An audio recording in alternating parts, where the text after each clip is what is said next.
Passionnés par ces lieux construits et abandonnés par l'homme, les trois compères entendent conjuguer exploration avec histoire et frisson. Bonsoir à tous et bienvenue dans cette vidéo un peu spéciale puisqu'aujourd'hui on va regarder ensemble notre reportage diffusé dans le journal du 19-20 de France 3. Il y a quelques mois, nous sommes entrés en contact avec une journaliste de l'équipe de rédaction de France 3, donc Inès, qui nous proposait de réaliser un portrait sur notre équipe et notre travail en lien avec notre chaîne YouTube. C'est une idée qui nous a fortement emballés, mais ce qu'il faut savoir, c'est que nous avons mis des semaines, voire des mois, afin de trouver un accord en lien avec la date de tournage. Alors ce qu'il faut savoir à ce moment-là, c'est que nous avions déjà pas mal de tournages de programmés. On avait entre autres des déplacements de programmés à Paris et à Lyon pour un projet en lien avec la chaîne. Et forcément, Inès, avec son équipe, avait aussi un planning serré. Encore un autre paramètre à prendre en compte, c'est qu'on ne vit pas du YouTube. On a chacun une vie personnelle et professionnelle. Donc il faut savoir que le studio est basé en Lorraine, donc pas très loin de Metz.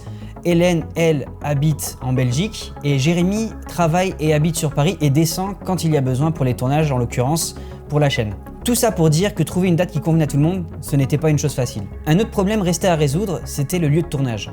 Forcément, une partie de ce tournage se faisait dans notre studio, mais il fallait aussi trouver un spot urbex pour alimenter le reportage et montrer ce que nous proposons sur la chaîne. Une condition très importante de la part de l'équipe de France 3, il fallait trouver un lieu où nous avions une autorisation de tournage pour éviter certains problèmes vis-à-vis de France 3. À la base, nous devions tourner sous autorisation dans un immense bâtiment abandonné, mais il était trop éloigné pour Inès. J'ai alors fait appel à un contact qui nous a bien dépanné, pour lequel on avait déjà un projet en cours en lien avec la chaîne. Alors ce reportage, je l'ai forcément déjà vu qu'il a été diffusé courant novembre dans le journal de France 3, présenté par Arnaud Salvini. Mais je n'ai jamais pris le temps d'en parler avec vous sur la chaîne. Je me suis dit que ça pouvait être sympa de le faire et de le regarder ensemble, donc c'est parti.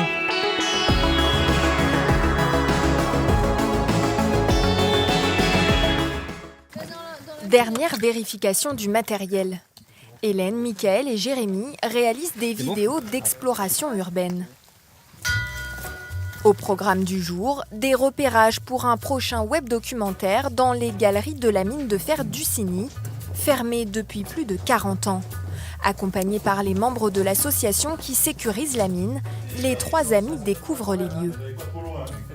Faites gaffe les gars! C'est vraiment la première fois que nous rentrons dans ces mines.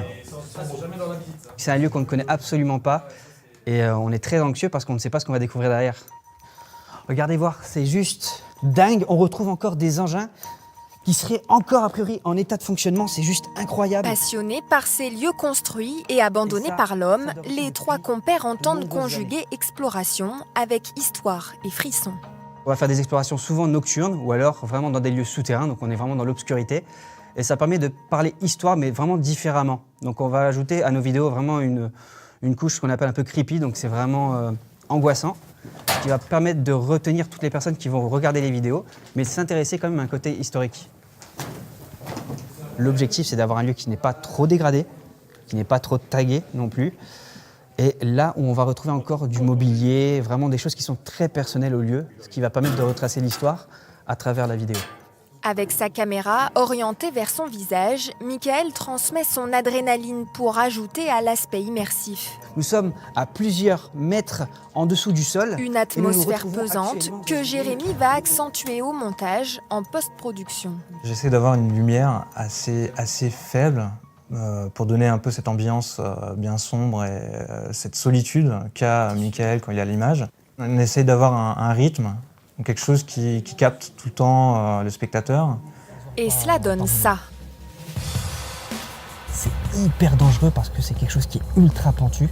On peut glisser. Chacune de leurs vidéos enregistre plusieurs milliers de vues sur YouTube et près de 3500 personnes sont abonnées à leurs aventures sur leur chaîne The Explorers. Les trois amis espèrent maintenant développer des projets de documentaires. Alors je tiens à remercier toute l'équipe de rédaction de France 3 et tout particulièrement Inès qui nous a proposé ce reportage. Alors c'est quelque chose qui nous est forcément utile. Déjà ça nous apporte une certaine visibilité, mais ce n'est pas tout, ça nous apporte aussi une certaine légitimité vis-à-vis de certaines structures, communes ou même certains propriétaires qu'on va démarcher pour des demandes d'autorisation de tournage. Nous avons pour ambition de réaliser de plus en plus de grosses explorations de lieux désaffectés, mais forcément ces lieux sont plus compliqués à explorer, du moins à tourner. C'est pour cette raison qu'on opte de plus en plus pour des projets d'exploration sous autorisation, ce qui vont nous permettre de réaliser des tournages où ça va demander beaucoup plus de temps, de réaliser des plans beaucoup plus soignés et du coup vous offrir un résultat beaucoup plus optimal et qualitatif.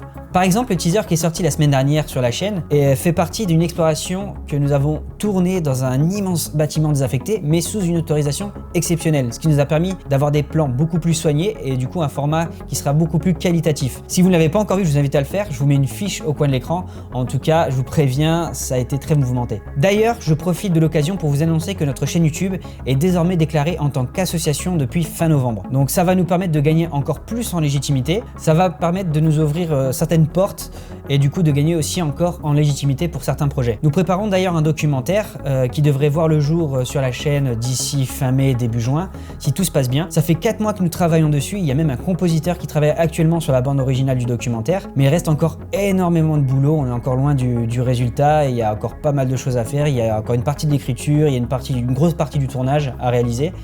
Mais en tout cas, ça va juste être incroyable, j'ai hâte de vous montrer tout ça. Et petite annonce, on organisera, même si tout se passe bien, une projection dans le Grand Est, donc ça va vraiment être génial. Mais voilà, pour résumer, la chaîne a bien évolué en 1 an d'existence, et c'est forcément en partie grâce à vous, donc je tiens à vous remercier. Et nous essayons au maximum de faire les choses correctement.